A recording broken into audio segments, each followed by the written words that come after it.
So last night I had a dream, and this dream was there was two people in a hotel room, and person A paid for the hotel room, right? It was a very, very nice hotel room. And person B was tagging along. Um, but near the end of the stay, person A was bringing up a bunch of just extra things that didn't need to be in the room, right? It was just a bunch of random crap that they did not need to be bringing in. Which confused person B. I could tell just by the way the person B was looking. It was very, very confused. And then as, the night went on and it followed into the next day when it was time to check out, person B was expected to pack everything up, to carry all the baggage down back to the car, all while person A sat there and didn't do anything in terms of like helping carry all the stuff that they had brought up to the room. And then as it's getting closer to the checkout time and person B is kind of getting overwhelmed with all this extra stuff that they're having to do for person A because person A, brought all this stuff. I noticed that person A had fallen, but it was one of those falls where it's very manufactured, right? It wasn't an actual like, oh, I fell and I got hurt. It was a, oh, I fell, take care of me kind of a thing. Because then as person B is trying to carry all this stuff down to the car, person A is like, you need to carry me too, right? You need to carry me. Ridiculous. Especially because like in my dream, like as I was looking, this person was like on the ground, like smirking, right? Like a very, very happy about this fall. But person B was like, no, I'm not going to carry you. So then person A was like, well, call somebody for help. And they're like, no, you need to get up. And so the person A did eventually get up. And then as I was waking up, I saw a big eyeball when I was in that liminal space between sleep and awake, which that is about heightened awareness, seeing situations very clearly, not really not blinding yourself to things that are very apparent, right? Especially, it can also speak about really, really getting into like higher consciousness in the way that you perceive things. You maybe not personalizing things, kind of seeing things for how they are, not how you want them to be, kind of a situation. And then I also noticed that the pupil of this big eyeball was the void. It was just a big empty space. And then this big empty space had what looked like water running out of it. And it was kind of absorbing around me, which can speak to kind of protecting yourself, really hitting the space of creating a almost like a psychic barrier, right? Of nothing can penetrate through here. Black usually represents like absorbing negative energy, transmutation, protection, absorption, things like that.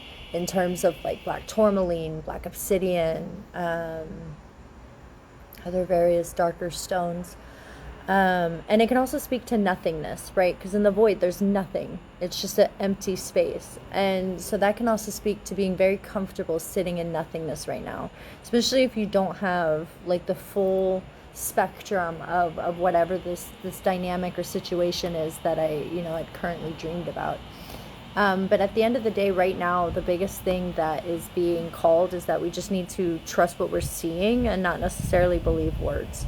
Especially if you're noticing, like, they're saying one thing, but then their actions are kind of showing something else, right? If you are feeling like a situation that you are in where you're supposed to be helping is turning into the situation where you're just being a burden on somebody, listen to that. That's clearly there for a reason. Especially if you're noticing in this dynamic, it's money especially is being used as a way to kind of hold things over your head as like a guilt trip. You may have a situation where it's being used in a way where because they may be funding certain parts of your life and you know, giving to you in that kind of a way, then it is expected that you're supposed to carry everything, right? You're supposed to throw away trash for them. You're supposed to clean all these things up for them that they are more than capable of doing. Just things like that. At the end of the day, too, if you notice that when you point out these things like, hey, this is a situation where I think that you're capable, you can do it, you know, you don't really need me to carry these things for you, especially if you're tired.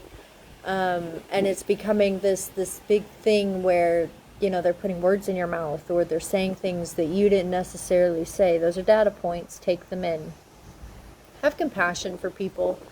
But at the same time, recognize when not only are you being used in a sense of like your labor, your time, your energy, you're expected to carry a whole bunch of things that aren't necessarily yours to carry, but also in a sense where you're getting scapegoated, my friend. You know, situations may be getting twisted, dynamics may be getting manipulated. It's getting painted as a way where it's not accurate. And, you know, we can't always be responsible for other people's lack of accountability in terms of being honest, you know? But there's not much we can do about that. You just kind of have to hit the space where, okay, it is what it is. And then be done with it. Draw a firm line. You know, if they start offering you more gifts to pay for things and stuff, when you already know that money is something that is probably getting used against you in the background, even though you are working overtime, you may be doing so much more than what they are actually paying you for. They're not going to tell people that. They're not going to acknowledge those aspects. And it's not until you actually leave and you are out of that space and they no longer have that free labor and, you know, all this extra stuff that you're doing, that they're going to recognize like, oh, this person was actually a lot more helpful.